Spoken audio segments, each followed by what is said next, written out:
मैले पहिला मार्कोभनिकोभ्स रुल को बारेमा एउटा भिडियो बनाइसकेको छु। त्यो भिडियो हेरिसकेपछि धेरैजनाले please make the video for the mechanism of Markovnikov's product formation भनेर रिक्वेस्ट गरेर मैले यो भिडियो बनाउन लागेको छु। In this video I have successfully explained how mechanism for the formation of Markovnikov's product है, एकदम सजिलो तरिकाले बुझाउँछु मैले यहाँ हेरौँ है त। सपोज CH3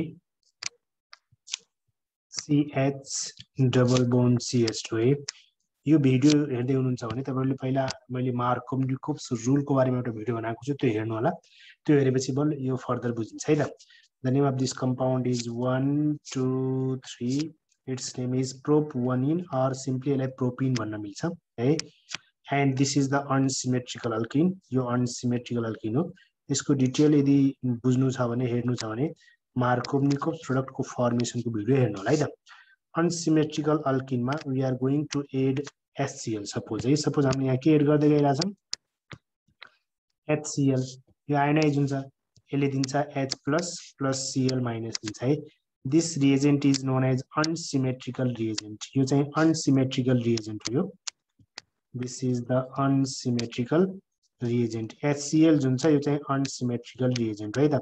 अब यो एडिसन गर्दाखेरि के हुन्छ, during the addition of HCl or unsymmetrical reagent to the alkene यस्तो प्रोडक्ट बन्छ। हेर्नुहोस् है, यो H प्लस जुन छ यो कार्बन नम्बर 1 मा जान्छ, Cl माइनस कार्बन नम्बर 2 मा जान्छ। यस्तो किन हुन्छ त्यसको मेकानिजम धेरैजनाले मलाई सोधेका थिए, त्यही भएर यो भिडियो मैले बनाइरहेको छु है त। यहाँ प्रोडक्ट यस्तो बन्छ, हेरौँ त। CH3 CH CH, यहाँ चाहिँ 3 हुने भयो, यहाँ Cl आउने भयो, यो प्रोडक्ट बन्छ। The name of this compound is two chloropropane, it's name is two chloropropane है। यसको नाम चाहिँ 2-क्लोरोप्रोपेन हो है। अब किन यही प्रोडक्ट बन्यो है, धेरैजनाले मलाई मेकानिजम सोध्नु भएको थियो, त्यही भएर मैले भिडियो बनाउँछु है त। ल हेर्नु यसको मेकानिजम है। At first you have to understand that the formation of Markovnikov's product depends upon the stability of carbocation है। Markovnikov's product को फर्मेसन जुन छ that depends upon the stability of carbocation, carbocation को stability मा depend गर्छ। and the stability order of carbocation is this 3 degree 2 degree 1 degree and methyl cation है। this is the stability order of carbocation है।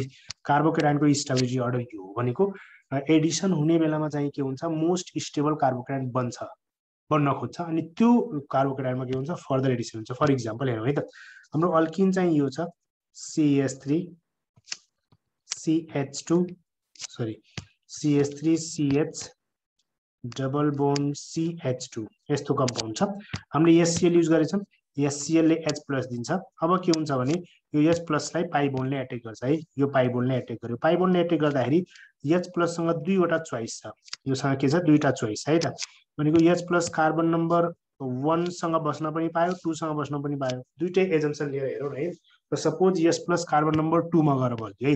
H plus यदि carbon number 2 मा गएर बस्यो भने स्ट्रक्चर यस्तो बन्छ, CH3 CH, यसमा एउटा H आएर बस्यो, यसरी यसमा एउटा H आएर बस्यो। अब डबल बोन्ड त सिंगलमा कन्भर्ट हुन्छ, अनि यहाँ के बाँकी छ, CH2 बाँकी छ है। भनेको यो कार्बनले के गरिदियो भने एउटा बोन्ड त लस गर्यो, हेर त यसको भ्यालेन्स 3 मात्रै छ। That's why it will acquire a positive charge, एउटा पोजिटिभ चार्जले एक्वायर गर्छ है। एउटा पोजिटिभ चार्ज एक्वायर गर्यो, यो पोजिटिभ चार्ज एक्वायर गर्यो, it means that it is the carbocation, यो त कार्बोकेटाइन हो, कार्बोकेटाइन बन्यो यहाँ। र कति डिग्री कार्बोकेटाइन हो, यो कार्बन एटम त 1 डिग्री हो, 1 डिग्री कार्बनमा पोजिटिभ चार्ज प्रेजेन्ट छ। That's why this is the 1 degree carbocation. भनेको कति डिग्री कार्बोकेटाइन बन्ने भयो, 1 डिग्री है। 1 डिग्री कार्बोकेटाइन बन्यो है त, 1 डिग्री कार्बोकेटाइन बन्यो। एउटा इन्टरमिडिएट यो बन्न सक्छ। अर्को इन्टरमिडिएट के बन्न सक्छ भने यो जुन हाम्रो हाइड्रोजन जुन छ त्यो गएर कार्बन नम्बर 1 मा पनि त बस्न सक्छ नि हैन।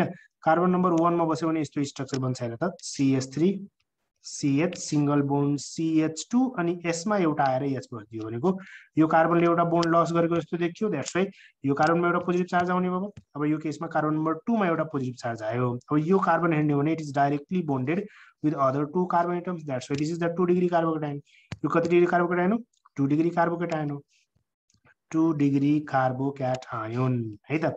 अब हामीले के थाहा छ, which one is more stable among 1 degree and 2 degree? Yes, 2 degree is most stable। भनेको यो चाहिँ यो दुईटामा कम्पेयर गर्ने भने यो मोर स्टेबल लेख्छु है मैले, मोस्ट नलेखौँ, यसलाई लेखेँ मैले मोर स्टेबल है।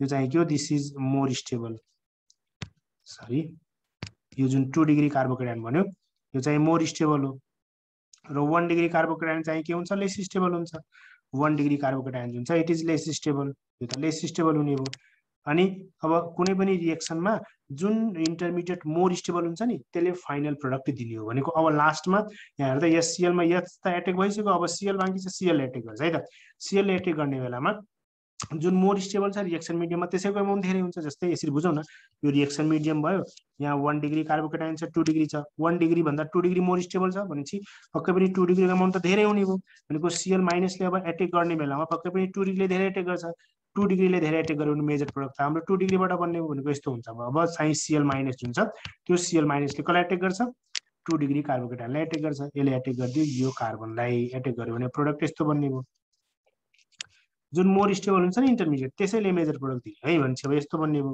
CH3 CH CH3 यहाँ आउने भयो Cl 2 क्लोरोप्रोपेन बन्ने हो दिस इज द 2 क्लोरोप्रोपेन यो बन्ने हो यस यसरी we can explain the formation of Markovnikov's product यसले किन मेजर दिएन किनभने यो त लेस स्टेबल छ एकदम थोरै अमाउन्टमा मात्रै 1 डिग्री कार्बोकेटायन हुन्छ रिएक्सन मिडियममा थोरै भयो भने थोरै मात्रै सीएल एटेक गर्ने भयो थोरै मात्रै एकदम स्मल अमाउन्टमा बन्छ यो नेग्लिजिबल अमाउन्टमा बन्छ यो चाहिँ धेरै बन्छ किन बन्छ किनभने यो मोर स्टेबल छ इन्टरमिडिएट मोर स्टेबल हुने रिएक्सन मिडियममा धेरै प्रेजेन्ट हुन्छ अब सीएल एटेक गर्ने बेला धेरै कसलाई एटेक गर्ने 2 डिग्रीले एटेक गर्ने भयो त्यही भएर 2 डिग्री एटेक गर्दाखेरि यही 2 क्लोरोप्रोपेन बन्ने हो यस in this way we can explain the formation of Markovnikov's product Okay, thank you for watching the video.